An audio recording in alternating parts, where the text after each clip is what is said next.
As it looks that a lot of people are having trouble syncing up the OP1 with the OP-Z, and of course this is like the perfect dream team of mobile synthesizers. And I do now this short tutorial to show you how it's simply working. Assuming that you have for both of the devices the newest firmware, meaning for the OP1 the 235, which was just recently released, and also for the OP-Z the 1.1.23. But then it's simply working. You only need a USB cable to connect them both. You don't need other devices. They might help in certain situations, but for simply setting them up together and jamming around, it's perfectly working. Perhaps you need a USB isolator I show at the end of the video, but this you only need when you connect through a PA system. Might be that you have some interferences, sounds from the USB coming.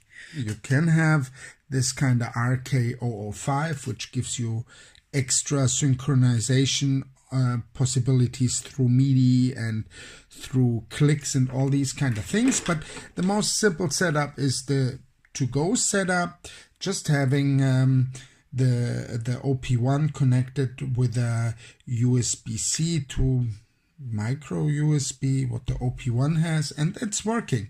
So basically you just set up the OP-Z with the MIDI channel, which you find here on track and this control button, and you go, if you press shift, you put on MIDI receive. If he needs to be, the OP-Z needs to be the slave, then put the MIDI in on, that he gets MIDI clock, and that's it basically. And then just run the tape. I have, I first put this silent, wait a second, so, and you will see it works. Just,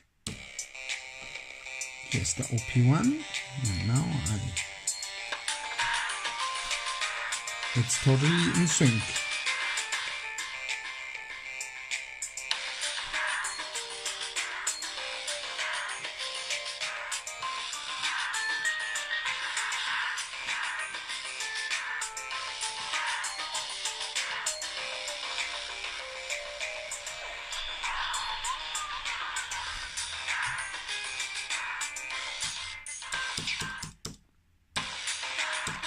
And it's always starting really properly.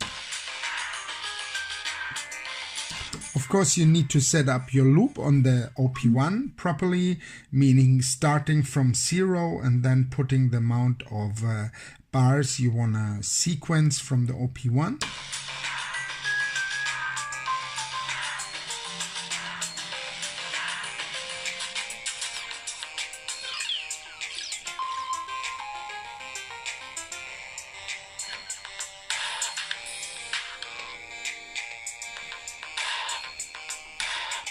And also program changes and pattern changes are working properly.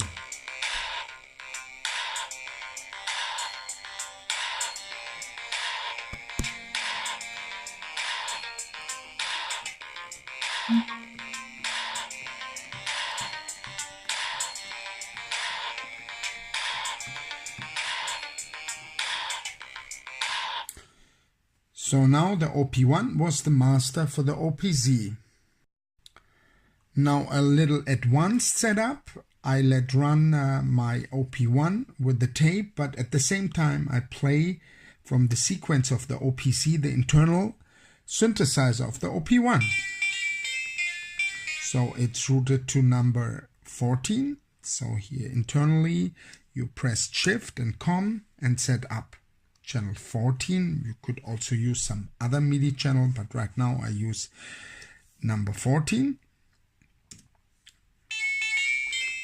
And I have here my my endless sequencer running. So I go back to the tape and I start the tape. And here I switch off for a moment. Yes, it's muted, the track. And now I switch it on. And it's played by the OP-Z.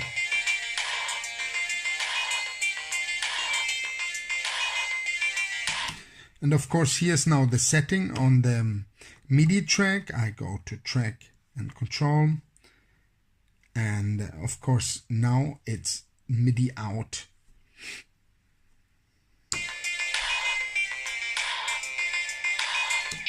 So altogether, it's really simple. It's running easily and making no troubles, as I was seeing a lot of frustration on various forums. It is working perfectly and fine and smooth. If you have some weird sounds like from the USB, I recommend you the following. It is a so-called USB isolator, and it's not a problem of teenage engineering. It is basically that the protocol USB is not perfectly shielded. So then when you want to use that, when you have really on the audio out weird sounds, just connect this USB isolator and just order a simple one from Amazon. They are always around €7 to €9 and put it in between, and that's it, and takes away all the terrible noises. So I hope I helped you with this little short tutorial about synchronizing them both, and yeah, wish you great fun with your OP-Z.